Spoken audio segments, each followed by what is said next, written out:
Introduction. Let's face it, most people play a losing game. To quote from Tyler Durden from the cult classic movie Fight Club, we buy the stuff we don't need with money we don't have to impress people we don't even like. That's the kind of life we're living. I know it sounds harsh. I know it sounds judgmental, but it's also the truth.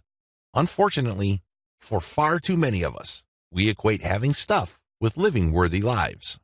We equate the stuff that we wear, the stuff that we own, and the things we focus on with the quality of our lives. In fact, for far too many people, stuff or possessions are one and the same as self and self-worth. This should not be a surprise because far too many people confuse price with value.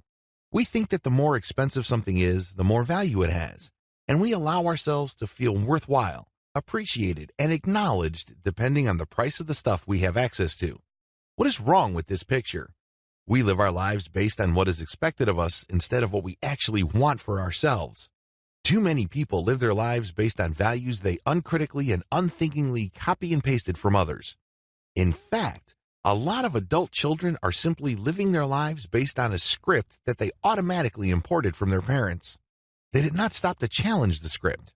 In fact, a lot of people didn't even bother to read it at all. They feel that since their parents live a certain way and thought about things a certain way, that they should do the same thing.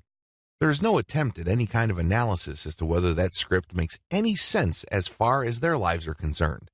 They don't think about a better fit between the script and the lives they are living out. They don't consider whether the script has a specific historical or emotional context that may or may not be relevant today.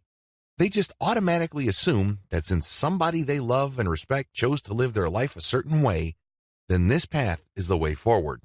It is no surprise that Americans, by and large, are not happy.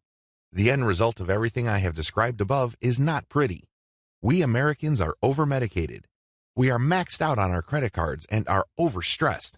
In spite of all the money, time, effort, and mental energy we spend on getting more and more stuff, we are nowhere close to being content.